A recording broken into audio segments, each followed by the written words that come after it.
O Muzan é o Oni mais poderoso de todos, e ele já viveu por muitos anos. Na sua vida, ele lutou com vários caçadores e sempre matava eles sem dificuldade nenhuma. Mas teve um caçador que foi diferente. Por isso, nesse vídeo, eu vou te contar sobre o caçador que humilhou o Muzan. Esse caçador colocou tanto medo no Muzan que fez ele se esconder até a sua morte. Então fica até o final do vídeo, que é isso que eu vou te mostrar agora. Fala galera, tudo bem com vocês? Eu sou o Gabriel e bom, o Muzan nunca sentia medo de nenhum caçador, já que para ele era fácil demais vencer. Mas o que ele não esperava era que surgiria um caçador muito mais poderoso do que ele. E esse caçador era quase tão forte quanto o seu like. Mas é claro, não vamos tão longe. O seu like ainda é a força mais poderosa de todas. Então, deixe o seu like no vídeo, porque realmente é uma força muito grande para mim. E também se inscreva no canal e ative o sininho, porque assim você nunca perde nenhum vídeo novo do canal. E sempre vai receber vídeos interessantes sobre animes. Mas então, vamos ver como isso aconteceu. Muito tempo antes da história principal, em uma família nasceram gêmeos. Naquela época, as pessoas eram ainda muito supersticiosas e por isso acreditavam que gêmeos eram um sinal de má sorte. E para piorar ainda, um dos gêmeos nasceu com uma marca estranha de nascença na testa, o que fez com que seu pai declarasse que o mataria. No entanto, sua mãe ficou furiosa e não deixou matar o garoto. Então, por fim, eles concordaram que seu filho seria enviado a um templo para se tornar um monge quando completasse 10 anos. Assim então, os dois gêmeos cresceram de formas muito diferentes. O garoto da marca, chamado Yorite, ficava isolado e nunca participava de nada, enquanto seu irmão, o Michikatsu, seria o herdeiro da família. Porém, apesar da crença de seu pai de que a marca era zarada, ela na verdade concedeu ao Yorite desde pequeno habilidades especiais que ninguém mais possuía. Ele tinha uma habilidade física impressionante e podia aprender qualquer coisa apenas olhando, além também de poder ver o mundo transparente. Que com isso então, ele conseguia ver todos os músculos e articulações de qualquer ser vivo como uma visão raio-x. O Yorite desde pequeno nunca falou e foi considerado surdo por causa disso, e uma das coisas que ele mais gostava de fazer era ver seu irmão Michikatsu treinando com uma espada. Então um dia, enquanto o Yorite estava vendo seu irmão treinando, o treinador do Michikatsu decidiu agradar o Yorite, que estava sempre ali assistindo, e deu uma aula para ele ensinando o garoto apenas uma postura básica, e mesmo nunca tendo tocado em uma espada antes, assim que o Yorite segurou a espada, ele atacou e derrotou o treinador do seu irmão com golpes rápidos e precisos, uma coisa que nem mesmo seu irmão, que já treinava há muito tempo, conseguiu fazer. Então, depois de descobrir isso, o pai dos dois irmãos, vendo potencial no garoto, que até então era o azarado da família, decidiu fazer do Yorite o novo herdeiro da família, e o seu irmão Michikatsu seria enviado para o templo no seu lugar. Não querendo isso para o seu irmão, o Yorite decidiu fugir de casa e disse para o Michikatsu que iria para o templo antes de seu pai fazer dele o novo herdeiro.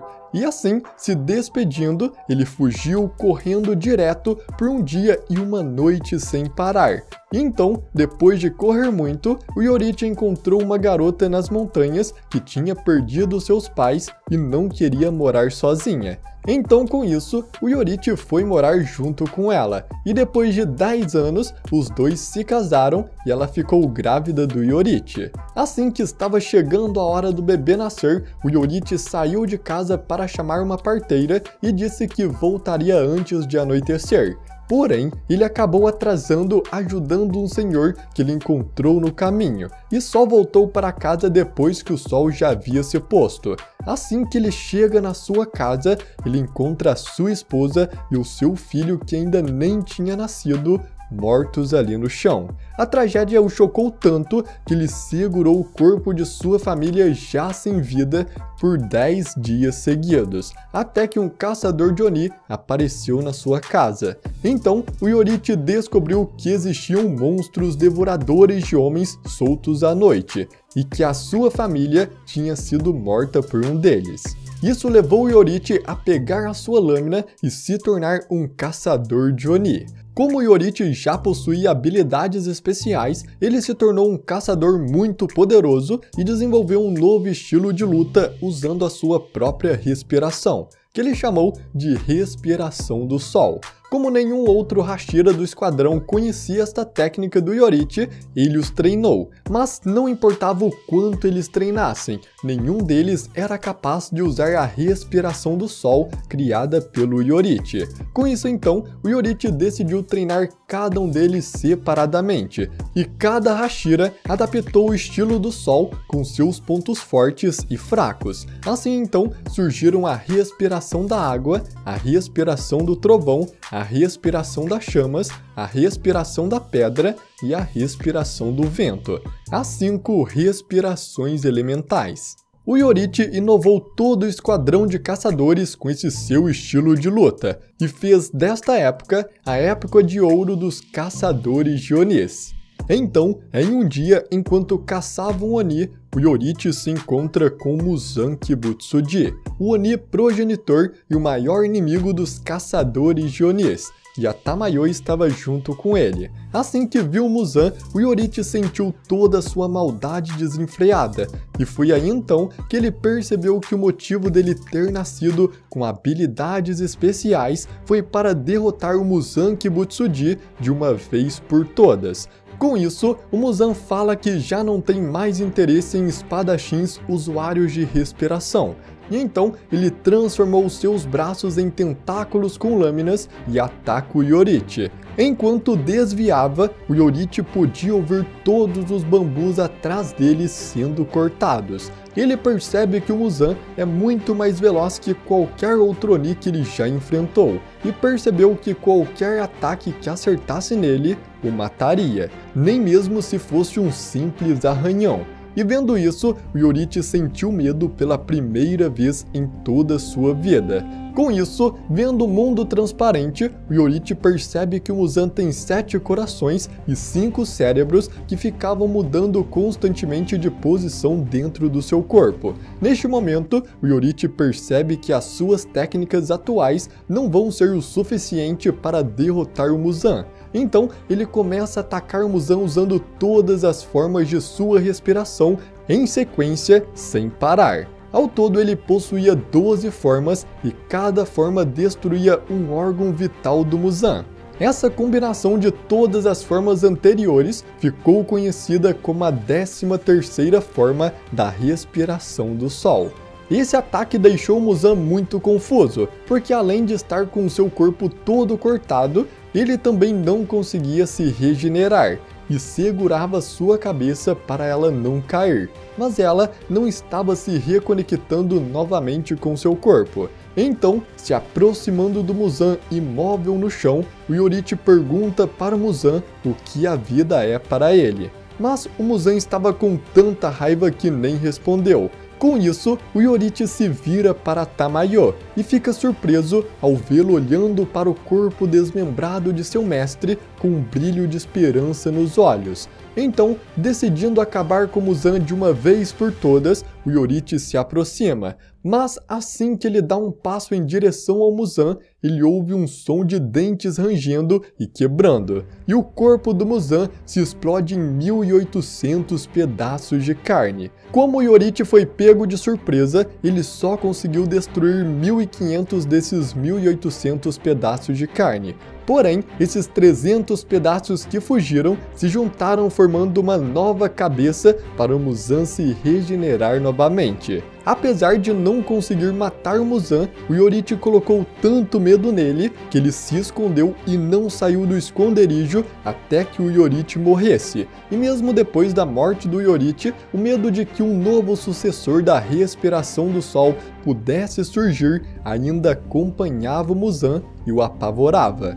Então, depois da fuga do Muzan, a Tamayo começa a chorar porque percebe que o Muzan aprendeu a evitar a morte por decapitação. Então ela grita o nome do Muzan, amaldiçoando ele. E depois de fazer isso, ela percebe que mesmo falando o nome do Muzan, ela não morreu. Então ela percebe que está livre da sua maldição pelo Muzan estar muito fraco. Com isso, o Yorite se aproxima dela, mas não a ataca, e agora livre da maldição, a Tamayo então decide contar tudo sobre o Muzan para ele. E como agradecimento pela ajuda, o Yorite deixa a Tamayo ir embora, dizendo que ele confia nela. Logo depois disso, vários caçadores vieram contar para o Yorite que o seu irmão, o Michikatsu, havia traído a organização dos caçadores e tinha se tornado um Oni. Ele se tornou Kokushibo, o Lua Superior 1. Com isso, o Yorite assumiu a responsabilidade pela traição do Michikatsu. Ele também assumiu a responsabilidade por não conseguir matar o Muzan e por deixar a Tamayo, que era um Oni, escapar. Alguns caçadores até mesmo falaram que ele deveria tirar a sua própria vida, mas o líder da organização não permitiu isso. Em vez disso, ele apenas permitiu que o Yorite fosse banido do esquadrão. Depois de ser banido, o Yorite foi conversar com um amigo seu. Esse seu amigo se chamava Sumiyoshi e foi a primeira pessoa da linhagem da família Kamado. Os dois eram muito amigos e o Yorite tinha ensinado para o Sumiyoshi a respiração do sol e também tinha lhe dado seus brincos de Hanafuda. Assim então, enquanto o Yorite ia embora de sua casa, o Sumiyoshi, percebendo que seria a última vez que ele o veria, grita com ele, dizendo que nunca vai deixar as formas da sua respiração serem esquecidas, e que vai passar elas junto com os brincos de Hanafuda para os seus descendentes como uma herança de família. Com isso, o Yorite se vira e dá um sorriso para o Sumiyoshi, agradecendo e acenando para ele. Assim então, o Yorite foi embora, mas apesar de ter sido banido do esquadrão de caçadores, o Yorite ainda continuou caçando Oni sozinho até o fim da sua vida. E o Sumiyoshi cumpriu a sua promessa e fez da respiração do sol uma herança de família, com os usuários sempre passando para os seus descendentes como uma forma de dança chamada Hinokami Kagura. Porém, o Muzan guardou tanto ódio e medo do Yorite que saiu caçando todos da linhagem Kamado que possuíam a respiração do sol. Ele matou o Sumiyoshi, matou seus filhos e várias outras gerações. A única maneira que a família achou de se esconder foi indo morar em uma casa isolada em cima de uma montanha. Mas mesmo assim, o Muzan ainda os encontrou. Mas desta vez, um pouco mais confiante, ele tentou transformá-los em Onis. E foi assim que toda a família do Tanjiro foi morta, e que a Nezuko se tornou um Oni. E o resto da história vocês já conhecem. E bom galera, eu quero muito saber o que vocês acharam desse vídeo. Comenta aqui pra mim saber o que vocês acham. Eu espero muito que você tenha gostado do vídeo e se você gostou, deixe o seu like porque isso é uma ajuda muito grande pra mim. E se você quiser receber mais vídeos como esse, se inscreva no canal e ative o sininho, porque assim você sempre vai receber vídeos de teorias e curiosidades sobre animes. Vejam também os vídeos que estão passando pela tela, que eu garanto que você vai gostar. Muito obrigado por você ter assistido até aqui, tamo junto e até a próxima!